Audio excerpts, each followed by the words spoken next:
You might be thinking of making a game, or better yet, be in the process of making one now. But before you get too far into the process, there are a few things worth considering. Like, do you really realize what you're getting yourself into? Is your passion strong enough to outweigh all of the hurdles you're going to have to jump to make your game a reality? Let's find out. If you make it to the end of this video, you might actually be prepared to make your first game. There is very little in the way of obvious things that are right and wrong in board game design. There is no real do this and don't do that. Except maybe rolling for movement. Don't do that. Just about any idea, mechanic, or system can work if it's supported properly and makes sense for the context of your game. So you could spend a long time working on your game only to later realize that your combination of mechanics just aren't working. This happened to our game. We spent months working on it only to find out when we finally tried it as 4 players instead of 2, it was broken. It simply didn't work. And it was hard to decide that the right way to fix that problem was to start over. Making games is hard. It can take years of trial and error to finish a game. You will run into similar hardships when designing your game. But this is just the tip of the iceberg.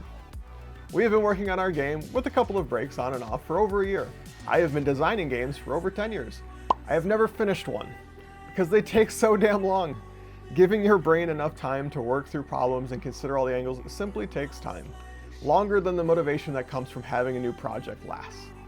Forcing things is like banging your head up against the wall. Don't do that. There are better ways to solve problems.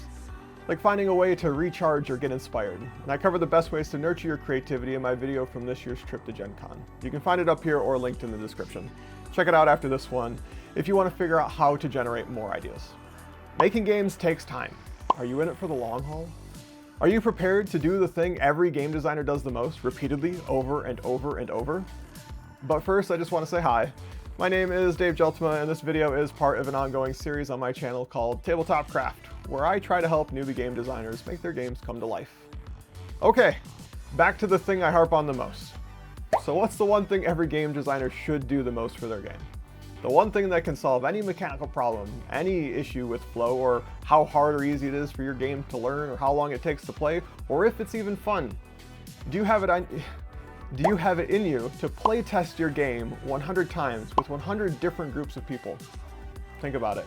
How long does it take to play your game? How often can you realistically set time aside to play it? If you make time once a week, it could take you 2 years. I honestly believe that the best way to make a game is to playtest, and playtest some more. Play your game as often as you can, with as diverse a group of people as you can. Playtest, take notes, make changes, repeat. I've set up a Discord for game designers and playtesters. If you're looking to playtest your game, you can come tell us about it. Link is in the description. Okay, so we covered that making games is hard, and it takes time, and you're gonna have to playtest a crap ton. But that's just one half of the equation. Let's assume you want to sell it. This is where things get really complicated. Making money from game design is still something I'm trying to wrap my head around because there are just so many things to consider. You have financial, funding, and risks, marketing and promotion, intellectual property, market viability and differentiation, crowdfunding versus pitching to publishers, manufacturing and distribution, storage and organization, pricing and profit margins, retail relationships, and post-launch support. And the list could actually go on much longer. And every one of these things needs to be considered, and you have to have a strategy in place for it, which takes time to learn and get good at, which takes time away from making your game. This video isn't about diving deep into each of those subjects. I simply want to bring to your attention what it is you're getting yourself into. And in just a couple of moments, we'll get into the solution to everything I've brought up so far, and the grand reveal on what it actually takes to make your first board game. But quickly, I just want to make sure that this sinks in. There will be emotional pitfalls. You'll get frustrated, impatient, feel isolated, get anxiety, have self-doubt, get burnt out, face criticism and rejection, and many other feelings.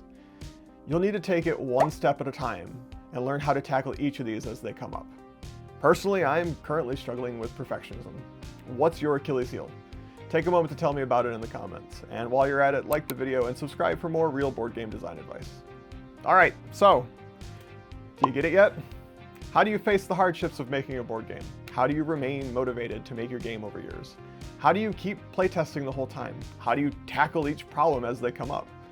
If you're still here, and you still want to make a game after hearing about all the nonsense you're going to have to go through and have to figure out and all the potential hardships and the reality of the situation, then I can't wait to see your game. If you can surpass all the hurdles that I've just laid out for you, you have what it takes to actually make your first board game.